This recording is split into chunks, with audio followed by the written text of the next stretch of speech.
There you go. All right. We live? What's up? What's going on, everybody? We're back in your screens. We have some friends with us today. Who's that? Do you guys want to come say hi? Yes, I do. Yes, I do. Oh man, there. Wow. Hey, Jay. What's up, Jay? Aiden. Jay Fennel in the house. Caleb. Jordan. What's up? Yep. Got Garrett, Katie, and Avery helping us out today. Members of the student leadership team. Oh yeah. Are we sideways? We are, but you can flip your. You have Okay. Flip your computer over. Your phones. All right. So. Is it the Instagram? What's that? Instagram, Facebook, or? I guess that one's the Instagram. It's fine. It's Yep. good. So they can flip the screen. You and good? then You good? Facebook should be landscape, but I think Facebook's what's on that computer there, right? All right. So in case you haven't noticed, we have some ridiculously large pumpkins in front of us. Last time we had a rain out, we did hot takes with hot wings from Prince's. We're still waiting on anyone who wants to challenge the hotness of Prince's hot wings. Yes. But this time, we're going to be carving pumpkins because of a certain holiday that is soon. Reformation. Reformation Day. What else is happening soon? I don't know. Something on Friday? Football game? Yeah. Just kidding. I know what it is. It's a fifth quarter. We're hosting another fifth quarter this Friday night, October the 30th. Head on over after the Nolensville High School football game, and it's going to be fun. We're going to have food, fellowship, friends, fun. Wow. Keep Wear it costumes if you want. You don't Yep. have to. It'll be outside. Yep. Mask strongly encouraged, not required. We'll have some burgers, some hot dogs, some fire pits for s'mores. It'll be a good time. So we're actually going to get the chance to feed the football team beforehand. So that's going to be really fun too. Excited to support you guys, love on you guys. So, all right. So what we're going to be doing tonight is answering your questions. Do you have any games or anything for us this time? Any questions for any challenges? I was supposed to think of one, wasn't I? Well, maybe that's what the student leadership team is here to help us do tonight. We are going to be answering questions, having conversation, and we're going to be carving pumpkins that you guys are going to be judging on I'm going to win. at the end. I'm going to win.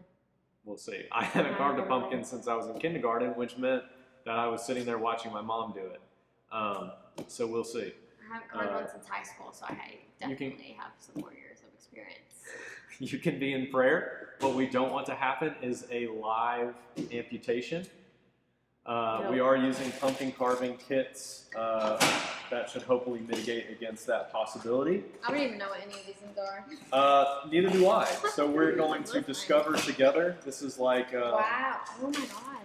This is like the Amazing Race. We're opening up our toolkit, and we have no idea how to use it, and we're going to figure it out as we go. I've already removed the tops, but I've removed nothing on the inside. We actually have some pans to put the goop in. Yes. If Miss Katie Waring wouldn't mind grabbing them. So yeah, we'll get started. I'm still not 100% sure what I'm going to carve yet. Thank you. And yeah. All right. So first things first. Do we have any questions? Avery, do we have any questions? Instagram or otherwise? You know, they're not really popping up, so I guess we can just see them on here. Caleb said he's going to the Sweet. to the fifth quarter. Failing Todd and Brad Wider receiver said that they'll be there. Oh yeah, that's Ooh, why is Caleb this so Owens, satisfying? who just got his driver's license. Heck yeah, I did. He just had a birthday. Or his permit, excuse me. Happy birthday to Yeah. Caleb. So we can all watch a little bit more closely on the roads, knowing that Caleb Owens is. My hands are about to get really messy. Yeah. I did not think this. Probably should have brought some gloves. All right. I'm still trying to imagine what I'm going to actually carve here. All right. So what is your favorite Halloween memory? My favorite Halloween memory. Let's see. Whose idea was this? I don't know. I believe this was yours. I hope this doesn't come around to like. I just want to go on record as saying the wings were my idea, and this was Mary's idea. So we'll see how this goes in comparison to the wings. I just love pumpkin carving. Let's see. Favorite Halloween memory. I would say. Sorry. Yeah. You know, I was never really a kid that was like super into candy. I was always more into like salty snacks and stuff. And my grandma made such good cakes that was like what I enjoyed. That was sweet. But it's, I don't know if it's my favorite memory, but it's the one that comes to mind. We definitely I guess it was like one of the first middle school nights, Halloweens, that I think I was entrusted to go out with just my friends and not parents. Ooh, I've never been interested to do that. And it culminated in a sleepover at a friend's house, which meant that we stayed out later than we should have. And there was a time where, among other things, we thought we were legitimately going to be killed. It was kind of scary. Spooky. That dude was not scary. Or the dude was very scary. Turns out it was fake. But then anyway, we ended up going back to his house and staying up and watching a movie called The Ring. You ever heard of that? Yeah, no, thank you. Not in my position. And I usually am not afraid of scary movies. In fact, I usually laugh at them. I've actually been on a date where I got in trouble because I laughed during the movie. And this was a long time ago. I was so scared, and I could not show it because I was a middle school boy surrounded by other middle school boys. But yeah, that stands out to me. It's a movie where like the girl, the like scary girl, because every scary movie has a scary girl. Crawls out of a TV? Yeah, she crawls out of the TV, and you're watching it on TV. She kind of looks like, her hair kind of looks like this. Yeah, it's like a wet, dark mud. I wouldn't recommend watching it. Yeah, I wouldn't It's watch scary. it. Anyway, and that was like maybe one of two movies that have ever scared me in my life, and I had to. Alright, I'm I had just to be gonna brave. go in. What about you? Standout or favorite Halloween memory? Hope none of you are eating while we're doing this. I feel like this would be de-appetizing. I should not have eaten before we did this. I don't like. Oh, I do. One thing I do like to do around Halloween is when we carve pumpkins to roast the pumpkin seeds. Nice. I was never a seed eater. Seed eater. A seed eater. Seed eater. Like even You're like. a seed planter, aren't Like you? yeah. Like even when I We played. plant seeds. We don't eat them. Even when I like played baseball, like Oh everyone. my gosh! Hi Amber, I love you so much. Like everyone like chews and spits out seeds and stuff when they play baseball. Even when I played baseball, I did not do that. I just never liked the idea. I didn't play it for very long. I played softball for a year. There you go. Don't want to brag or anything. How old were you? 8th grade. Oh, so they were pitchers? Were you? No, a pitcher? I didn't say I was a pitcher. No, but there were pitchers, and like it was old enough that like yeah, I it also wasn't didn't say like, I hit the ball very it wasn't often. like t-ball. Yeah. Standout Halloween memory. Yes. Oh, yes. You're Really evading the quick. question. One of my favorite memories was when I was living in California. One of my friend's moms, she hosted like a really fun Halloween party every year. And there was a Halloween costume contest, and I dressed up as a 50s diner girl. And I won the costume contest. Wow. That's huge. I found a picture of it actually today, when I was like, it was like 2004. Some of y'all probably weren't even born yet. And yeah. I don't think the 6th graders. I may share it, so just keep an eye out Were y'all born? the socials. Aaron. Oh, freshman. Oh my Oh gosh. my goodness, Wow. Okay. my arm hurts right now. Aaron Fennell said, "I love Mary's mildly grossed out face." At least he didn't say mildly. Yeah, I was about to say mildly gross face would have been way more hurtful. I don't. I still don't know what I'm gonna carve. It's the inside of the pumpkin for me. It's the seeds. Well, I thought about doing this beforehand, and then you were the one who said But this is the best part. This is like the funny part. You know what I'm saying? All right. What's another question? Do you guys have any questions for us? Live studio audience / tech team. Favorite Halloween memory? Oh, we already did that. We just did that. No, like costume. Costume. Favorite costume. Okay. Oh, I know. I'm stoked for I'll mine tell this you. year. Where do you? Oh, yes. Tell us. Well, decent little backstory. I, as a very young child, loved Toy Story. And what I mean is like Toy Story 1, like the first ever computer-generated animated film in the history of the world. And I used to watch. I used to watch that movie so often that my dad taught me to use the VCR. I know Molly's story. You don't even know what a VCR is. You don't even know what a VCR is. My dad taught me how to rewind a VCR because he was so sick of doing it because I watched that movie so much. In case you guys are of a certain age or below a certain age, a VCR used a cassette to hold the memory, the storage of the film, and you had to actually rewind it to rewatch it again. And if you didn't rewind it before you returned it back to the rental store, They charge you. Blockbuster, which is not a thing anymore, they would charge you extra money. But anyway, so my daughter, who is a little older than 2 years old, found my Woody doll that I loved and cherished as a small child. You gotta scratch my nose. I'm not helping you. Not And she found my Woody doll a little while ago when we were visiting my parents in Minnesota. And so I decided to show her what that Woody doll was from. And now she is obsessed with Toy Story. As she should be. And so I'm going to be Woody. Cute. Christina is going to be Jessie. And Anna is going to be Bo Peep. Ooh, we love. So we're thrilled. What do I get to be? Can I be both? Come on. Come on. And then I would love for our dog to be able to be Bullseye, but I don't think she would. No, she can be the dog. I don't think she would mind. The Very well. slinky dog. Proportionally, she would be like the right size to be like they have like a dot. I can't even see what I'm doing in this thing. Anyway, all right. So I'm really excited about that one. Favorite Halloween costume I've ever been. Gosh, I don't even know. I don't remember. I've always been a pretty lame costumer. Costumer. I think I was like a Power Ranger when I was a kid, but like was. not really. The best Halloween costume I've ever had was last year. And I had a green shirt on, and I had avocados all over me. Not real ones, but like printed out ones. I taped them all over my shirt.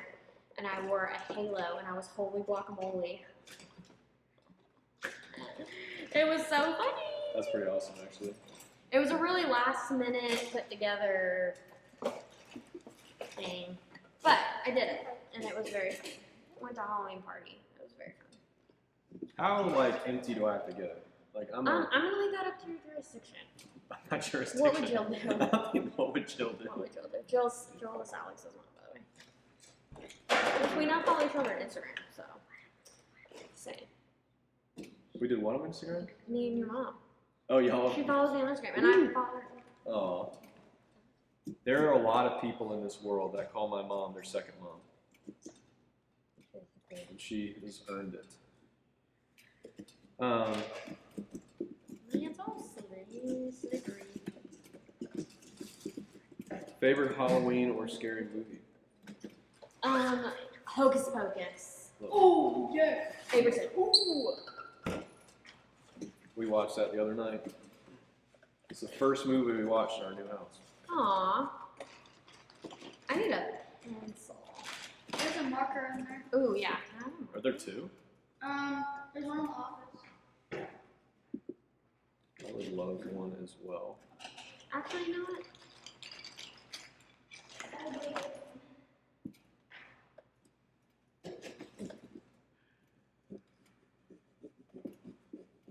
This is hard. Yeah, the knife I brought with was a lot better, but I think it would have been a lot more dangerous as well. So I didn't go for it. What's the text we're going to talk about tonight while we're carving pumpkins? Yeah. We're carving the pumpkins, and the word is going to carve us. You know what I'm saying? Wow. That'll preach. Mm-hmm. Pork Chop 06 says hello. Hello. Heyo. I think that's Aiden. Oh, okay. That would be. I love it. All right. We're going to be. Sorry, I smacked the thing. Thank you so much. Oh, you're green. We are in John 5. We are currently kind of bouncing around the Gospels based on the Gospel Project curriculum. I'm not telling you what I'm doing, and if we do the same thing, that's going to be really funny. I doubt we're doing the same thing. I'm going for votes here. All right, I'm going for the male vote. This is a male vote. We're in John 5, which we're bouncing around the Gospels, learning about how Jesus is a healer. Yeah, he is. And in this particular text, we see Jesus healing. How your line was good. My lip is itchy. What if I'm allergic to pumpkins? And we're about to have a show. The only one would play. Only time Oh, I'm gonna find out. And if you go to John 5, the first part of the chapter is the story of Jesus. He's in Jerusalem, and he is walking by the temple. And the temple in Jerusalem, you have to understand, is probably the biggest building in Israel at the time. And Kind of like the Batman building here in Nashville. yeah, only a whole lot more famous. And holy, yeah. So this is the temple that basically the Israelites basically begged and pleaded for God to let them build so that they could have a place to worship Him. And before that, they were worshiping in tents and stuff like that. Anyway, so this temple, the temple in Jerusalem, was like the place if you were like a religious leader, if you were like super smart or whatever. This is where you hung out and you debated theology. And it was also the place where, like, if you were going to go atone for your sins, like basically ask for forgiveness from God once a year or so, and you were an Israelite, this is where you went. This was the place to go do that. And so because it was such a holy place, they kept it really like sacred. And a part of doing that, I don't know what's going on over there. A part of doing that, they thought, was keeping out people who were not like super pure in their eyes. And unfortunately, that included people who were like handicapped, people who would have been considered like just not like, I don't know, like ideal specimens, I guess, or people around. And it's really sad because there were a lot of people who were Jews who worshiped the same God, but they couldn't go into the temple. And so a lot of these people would have been people like this man that Jesus ran across who was lame, which means he couldn't walk. And there was a sort of an urban myth going around, kind of a rumor, that if you hung out at this one pool, that every once in a while an angel would be sent by God. That angel would stir the water in the pool, and if you were the first one in after that happened, you got healed. And so this pool is right outside the temple, and it's surrounded by people who are hopeful that they're going to get to experience this. And this one guy that Jesus hones in on and calls out has been sitting there for 38 years. 38 years. That's like 4 times older than like most of you. Not me, but most of y'all for sure. Fred asked, when you say that it was a place that people went to debate, do you mean debate about spiritual things or like how the Greeks of that time would? That's a good question. That is a good question. It's a little of both. Like, they basically would have been like really smart religious people, like Pharisees and Jewish leaders, and they would go debate like theology and theology's like implications on things like politics and all that stuff. So yeah, you're absolutely right. Debate was like a super popular thing at the time. I mean, it still is today. Look at Twitter. I mean, it's the same. It's the same deal. Twitter's not really a thing anymore for. Yeah, but for like older people, like politicians and old pastors and stuff, like it's still this like highly. It's a huge source for sure. Yeah, it's a place where a lot of debate and a lot of just theological chest beating goes on. Ooh, that's a good. And so anyway, that's a great question. And Jesus at this time, he was out arguing these guys and knowing more about scripture and theology than these, seasoned veteran rabbis. So, did you just peek? No, it's right in front of me. Yeah. So anyway, Not much has changed, is what we're trying to say. not much has changed. Yeah, there's nothing new under the sun. That's in the Bible. Sorry, I'm like trying to concentrate. And My arms hurt. So anyway, so Jesus calls this guy out and he asks him the obvious question. And Jesus does this throughout Scripture. This, yeah. He asks him the obvious question: do you want to be healed? Of course I want to be healed. I would be like, duh.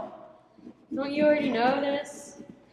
Oh, I just got pumpkin in my fingernail. I thought for sure that was the public amputation. Hope said that on Instagram it's glitchy and free. Make sure it's on Wi-Fi. Oh yeah, that's true. Thanks for the heads up. We will continue to try and fix it. If you're on Instagram and you're having trouble, jump over to the Church at Nolensville Facebook page, and you'll probably get a better feed. And for anybody who wants to go back and revisit this or watch this with more clarity, like not live, I am going to post it to YouTube afterwards. Oh my gosh, I lost the spoon. So, Got it. so anyway, he asked him the obvious question: do you want to be healed? The guy goes, yeah, but all these people are so much faster than me, and nobody will help me. Help me get in. And he starts blaming everybody. He's been there for 38 years, and it's still not happening. And Jesus says, get up, take your mat, and walk away. Leave. And he does. He hops up. That would. What did you do? I almost flipped it onto the floor. I get so. Oh my gosh, I would laugh so hard. I get so animated. Oh, that'd have been so bad for Mary, one of the cleaning ladies here. Not. She's very me. sweet. Not Mary Paget. Yes. Oh my gosh, Mary. Mary. She's the best. She says hi to me every Sunday. Anyway, yeah, she's a very sweet lady. If you see her walking around, thank her for what she does. Yes. So anyway, the guy, I'm sure he leapt up, took his mat, and he walks. But here's the thing. And I know I'm making this take way longer than if you would just read the passage, but this was on the Sabbath, the day this happened to be. And so anyone who's not familiar with the Sabbath was the final day of the week where there was rest, or actually it would have been the first day of the week in Jewish culture, because they work from their rest. They still practice that today. Yeah.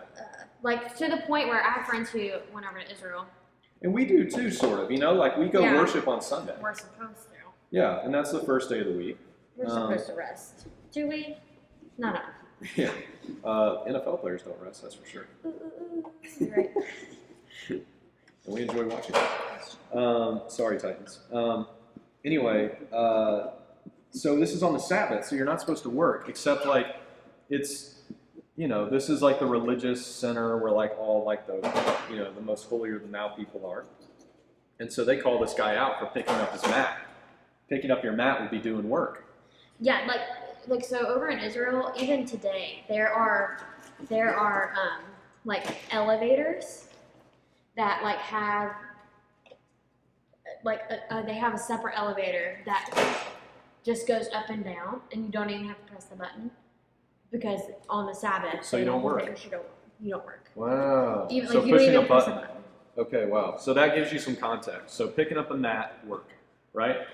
So the guy, yeah, he's physically healed, but I just kind of peeked at what you're doing. Sorry. The guy. That's okay. I think they were. The guy, he's physically healed, but he's still the same dude. So what does he do? He still keeps blaming other people. And he goes, oh, it was the guy that healed me. He told me to get up and take my mat and walk and yada yada. And so they go, who is he? And you didn't know who he was, because Jesus liked to keep himself a little bit more secret at that time. And so anyway, so then Jesus, because Jesus cares about this guy's whole being, right? Not just his physical nature, right? He goes back and he sees the guy and he says, hey man, like, I healed you, go and sin no more, you know? And so then what happens? The guy still, now he knows who Jesus is. And now he goes and tattles on him to the Pharisees, to the Jewish leaders.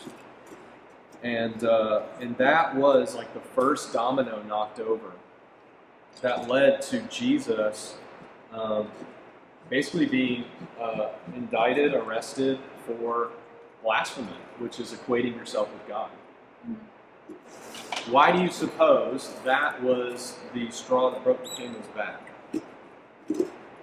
when it comes to Jesus being accused of blasphemy? And blasphemy is equating yourself with God. Okay? They were basically saying that he wasn't God. Yeah. So the reason for the Sabbath is you're basically saying, you know, God is always at work. And we trust that he's always at work. So we're going to take a day off and not work to prove how much we trust that God is working even when we're not. And so... Okay, I just was convicted. What's that? I was just convicted. You were going to say that? I was convicted. Oh. No! My sin! No, my pumpkin! Oh. But that too, I don't That like too. So anyway, because basically Jesus, he worked on the Sabbath. Yeah. So he healed the guy on the Sabbath, and then he commanded him to work, to do something. And so by doing that, Jesus equates himself with God, because God's working on the Sabbath. Right? Oh, I got pumpkin junk all over me. So, let's unpack that passage a little bit. Okay. Everything's fine. Let's put ourselves in the shoes of the lame man. What is running through your mind for 38 years? I mean, you can imagine, like, I'm sure, like, there was years and years of bitterness and anger and blaming, and so it was like a habit that he probably had acquainted and himself with, and like it was something that he had allowed to be etched into his thinking. So no wonder. Like, I think that we see him being physically healed, but when it comes to spiritual healing, like, I think that we can miss what God is trying to do through our physical healing, because we're so busy looking at the physical healing versus the deeper healing that Jesus wants to do. So, okay. Let's unpack that a little bit. What is wrong with wanting Jesus? Is there something wrong with wanting Jesus to heal something in my life like that? No, not at all. But I think if we want the healing more than we want the healer, then we're missing the point. Whoa. Okay, got some alliteration going on there. A little preaching going on. Okay, so was Jesus asking about his physical healing, do we think? Let me pull it. Let me pull up that CSB, you know? Christian Standard Version. That's right. So answer the question. Ask the question. Okay, first, yeah, we asked, is it wrong to ask Jesus for like physical or basically just healing that's not spiritual? Or is it's not it? wrong. Yeah. But I think if that's all we ask him for, we are, oh my gosh, there's so much more that he can do, you know? So then my follow-up question is that what Jesus was even asking about? No. Okay. Why not? Because I believe that Jesus was asking him, he was offering him healing more than just, wanting to walk. Okay. You want to be healed from your sin. You want to be healed from being eternally separated from the Father, and you want to be cleansed, from the inside out. Right, because he would have been outside the temple originally because he couldn't go in, right? Yeah. He couldn't go in and commune with God. And so it's like, hey, why are you here? Are you outside the temple because you can't go in? But here's the thing.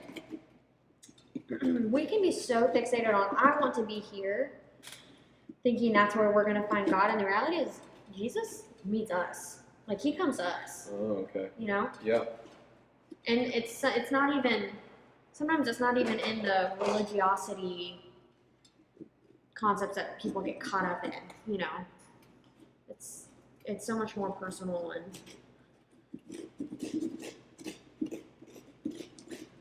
I don't know what other word to use, but yeah, Jesus comes to us. So I'm trying to think, has there ever been a time where you've been searching for Jesus to fix one thing and it turns out he fixed another? Yeah, for sure. I think when I try to find fulfillment in my job or when I'm so fixated on him, and I'm going through this right now. Now that I think about it, okay, here we go, confession time. I want, there are so many things in my life that I want right now that would be good things. Yeah. And they're more tangible things. So it's I want this kind of job, or I want to be able to do this or have this, and Jesus is wanting to heal, instead of fixing my external situation, he wants to use those things to shape me internally, and Jesus cares more about he cares about shaping my character to look more like him, and if that means going through really hard circumstances and experiencing painful things, out of his kindness, he lets those things happen. Oh, okay. All right. Okay, so if character can be built in affliction, right? Mm-hmm. And I think, and Paul even called it, temporary, affliction. Why heal? Why is Jesus starting with the healing here? Because he does that a lot in the Gospels. He heals lepers. We talked about that just a week or so ago. He heals the blind. And this question is not rare. He asks people, what do you want? He asked the blind beggars, outside Jerusalem, what do you want? Do you want to be healed? He asks now. Why ask, and why start there? Why not just know you need me, or whatever, Well, I think that there's power when we verbally express our need for healing outside of ourselves. And obviously, if Jesus knew the answer, I believe that Jesus knew the answer to his question. I think he knew what the guy was going to ask. but I think that there is power in verbally expressing, like, Jesus, this is what I like. This is what I want, and like, this is what, you know, I like. This is what I think I need right now, and I'm gonna verbalize that to you. But it's also like learning to not hold, I don't know, hold our desire to just be out and for things to be easier on an, you know, in an external level. Yeah. Too tightly, because we have to realize that our hope isn't in this world anyway. Yeah, that's true. That's good. That's good. I think so. I don't know. You were more. Would you say you were raised in church? Yes, for sure. So which is different than your experience. Right. So your first experiences growing up in church would have been, you know, you would have gone before you remember not going. Your first experiences going would have been out of, you know, more or less an obligation, obedience to your parents. Mm-hmm. And you see, mine's a little bit different. I feel like, you know, my parents who have a thriving relationship with Jesus now, and it's been an incredible experience getting to have that relationship grow and flourish, and it's just been absolutely incredible. I feel like my experience first time going to a youth group and just being known by believers was that I was coming to Jesus with a need that I did not know or articulate as himself, as him. Mm-hmm. And so I think there's something to that, you know, I was lonely. I was new in town. I moved from Washington, D.C. to Minnesota, and I had a few friends, but I, you know, definitely was, you know, I was a little lonely, I guess. Mm-hmm. And, you know, I even blew off the invitation to go to youth group for a long time. And then I finally did go because a full game of 5-on-5 pond hockey was promised. So like it wasn't even like I went because of Okay, Jesus. maybe I don't know what you're making. Do you guys have any idea yet? If you think you know. I've been keeping it pretty hidden. I feel like I've been pretty good. I know what yours is, Mary. Yeah, Mary. I know yours. Are we still live? Yes. Yes. I like started seeing your stuff, but Mary, you kind of like. Yeah, I know. flipped it Here. over. We all saw Yeah, it. you like flipped it over. I need to do a little something. you can know? Okay. Wait, hold on, let me see. Nice. No. What a Christian. Is it Star Wars? Is it Chick-fil-A? Okay, listen, I don't know. Anyway, yeah, so I can empathize a little bit with this guy. My first experience with Jesus is actually his people. It's actually his people being accepting of me and welcoming to me and fixing that and healing that moment of loneliness in my life. But ultimately, it became about my relationship with Jesus, right? It wasn't about the friends only. Mm-hmm. And so I empathize with that about this guy. Like, is there a sense that maybe Jesus healed this guy so that he had the opportunity to go into the temple? You know? And I think we talked about that a little bit last week when we were both up on stage, that, you know, even good things done not for God is a sin, right? Not acknowledging God for the good things he's given us and the opportunities that we have to do good, the ability to do good, is a sin. And so there is a sense of that I feel like we should recognize of, like, you know, God is interested in healing the whole person. Meaning the whole your gospel of Jesus Christ. Yeah, anywhere, anytime, anybody, right? That's our Brentwood Baptist family of churches. Our mission statement is engaging the whole person with the whole gospel of Jesus Christ, anywhere, anytime, with anybody. And so a part of that is, yes, we do address the physical needs of people.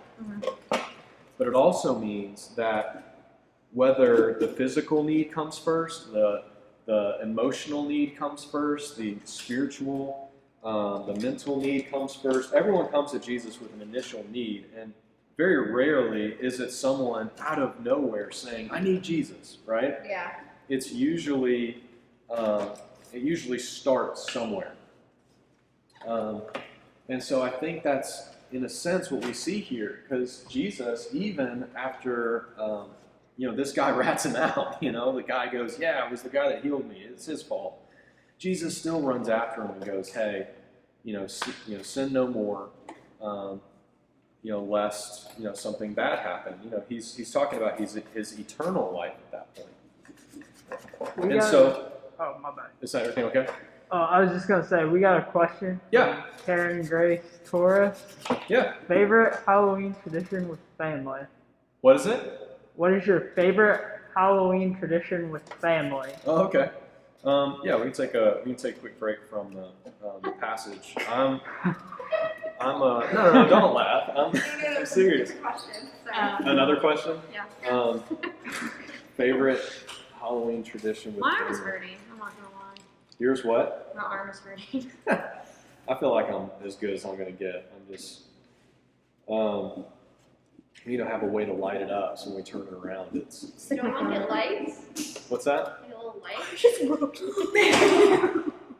Wow. Wow. Intensity. I'm so sorry. Sounds like you were a little aggressive, I thought Mary. that too. Gotta be gentle. Favorite Halloween tradition with my family? I don't know. We didn't really do too many traditions as a family for Halloween. Usually, I went out and hung out with friends or ate candy or whatever. I wasn't really too big into it. I know Christina's my family. would usually carve pumpkins. We carve a pumpkin together. Oh, so yeah, that's where the experience comes from, huh? Evidently not enough because Not he's enough? broke. Yeah. We So, got yeah. another one. What's that? If Jesus could dress up for Halloween, what would he wear? I thought it said Jesus could dress you up for Halloween. What would you wear? I don't know.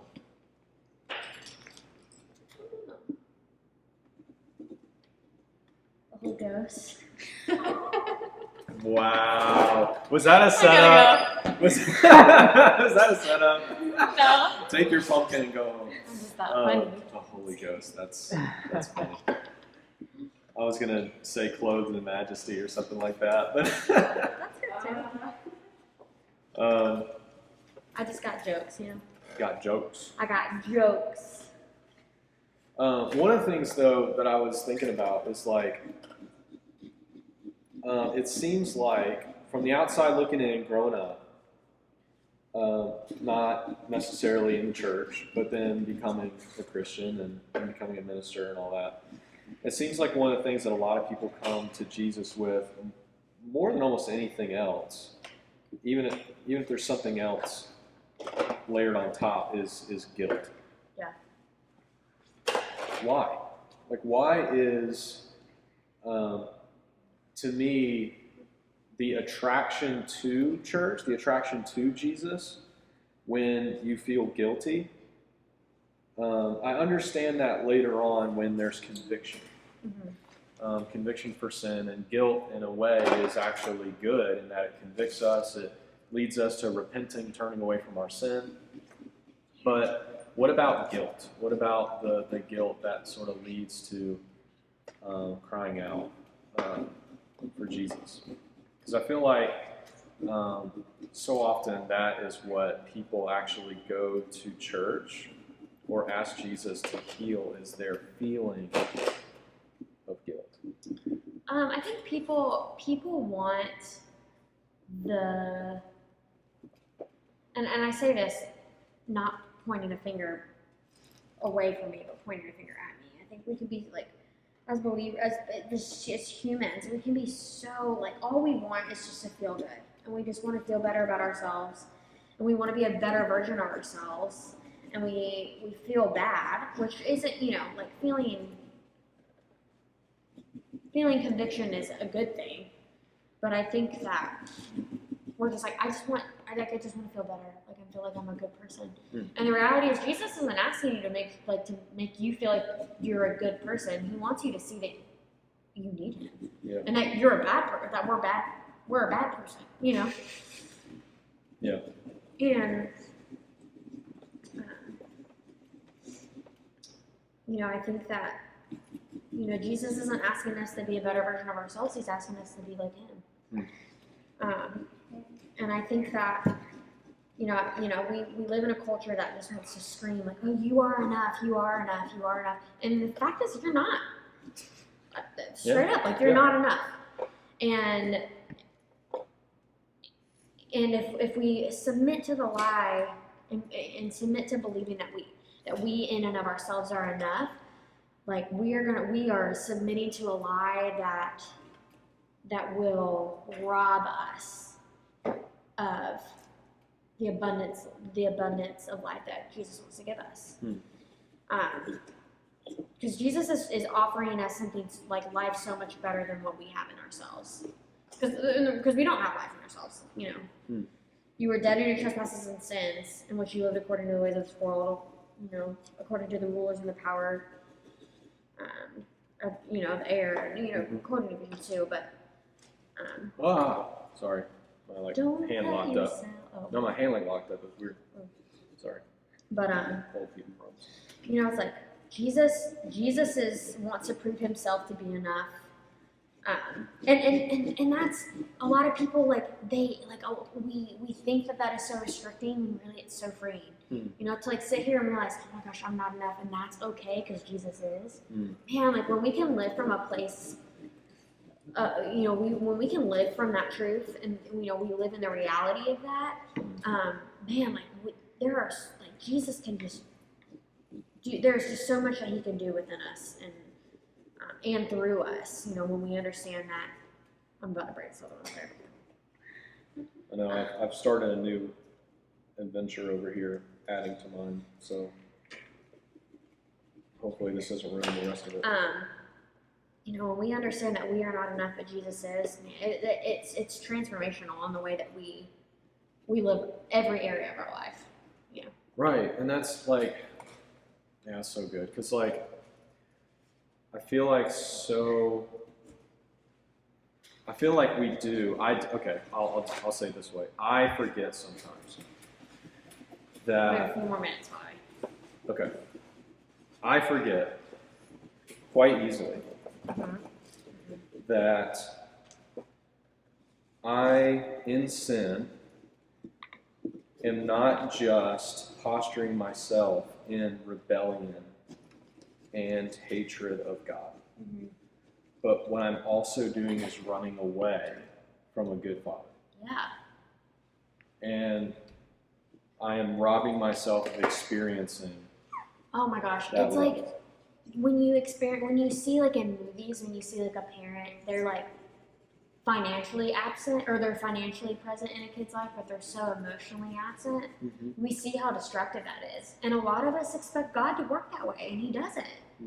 And he provides for us and wants to heal us physically and take care of our external needs, but we have a Father who wants to intimately and deeply know us, and isn't absent.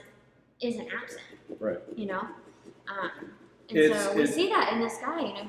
He wants to experience external healing and realizes, or fails to realize, the deep, what words I'm trying to say.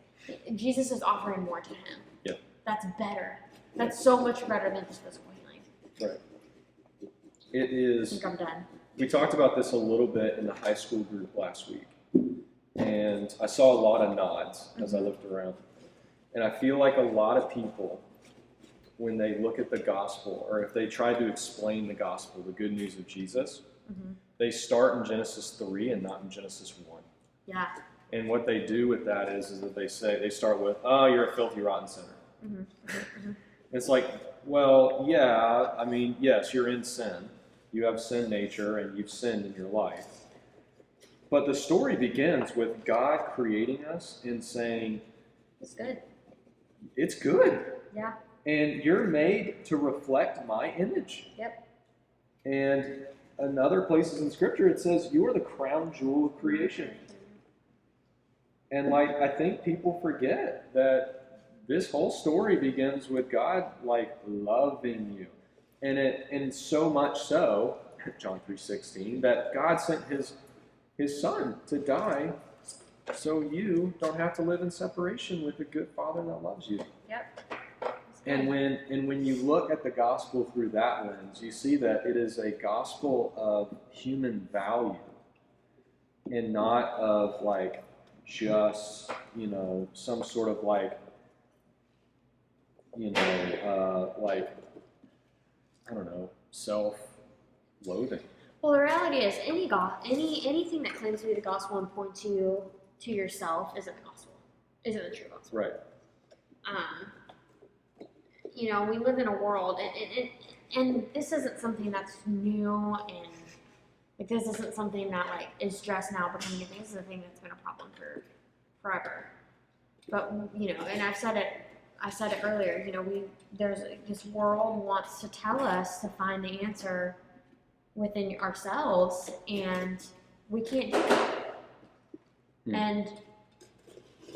And we try to find it from other people around us too.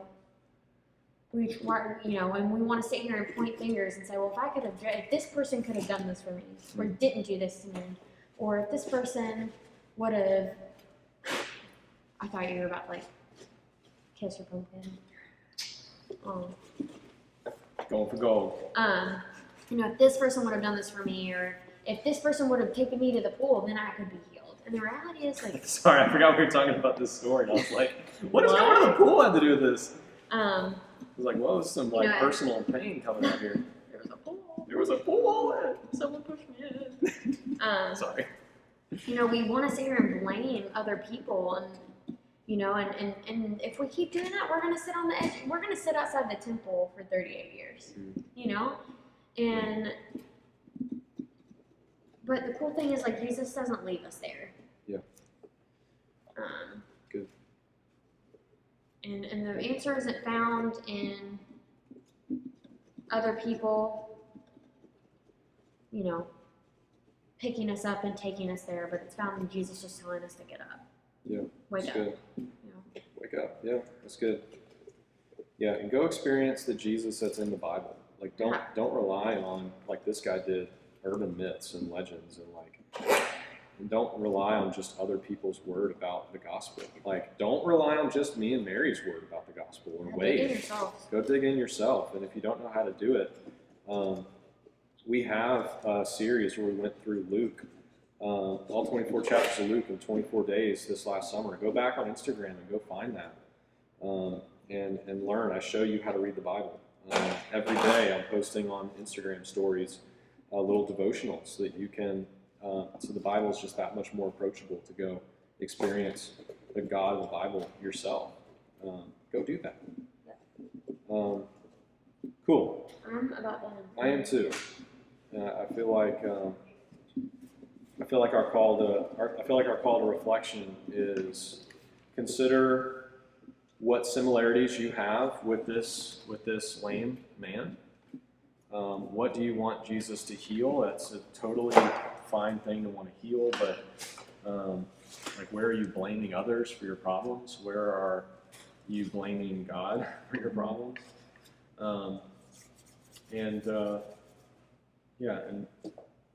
what else? What else do we need to reflect on in that? Man, have you woken up? Like, have you followed the call to simply stand and pick up your mat? Yeah. Your one source of comfort that you would have had. Yeah. The one thing that you think is like giving you comfort and supporting you, and like, pick it up. It's really not as useful as you think it is. Like, that's not the thing that's really sustaining you. It's good. It's good. Yeah, that would be my takeaway. Yeah. If you have any more questions, feel free to post now or DM us, and we'd be happy to answer. That story that Mary put out on the Nolensville students' Instagram. Yep. You can still ask questions on that, and we'll be happy to address those either through stories or written response.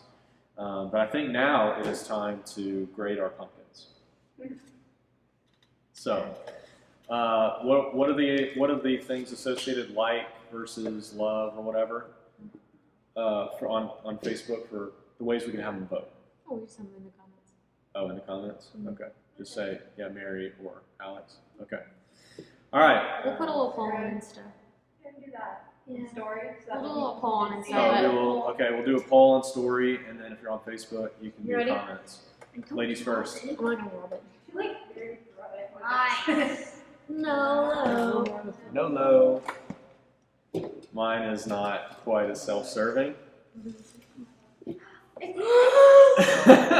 it? It's from Among Us. Like, Among Us, the Oh my computer gosh, I don't game. even know what that. Well, I do. But I've never played. I'm losing. Fortnite, and Alex I wasn't really wins. sure, so I was Yeah. like, is he like Wait, drawing let me little see. dogs? Oh my gosh, she said sus. That's hilarious.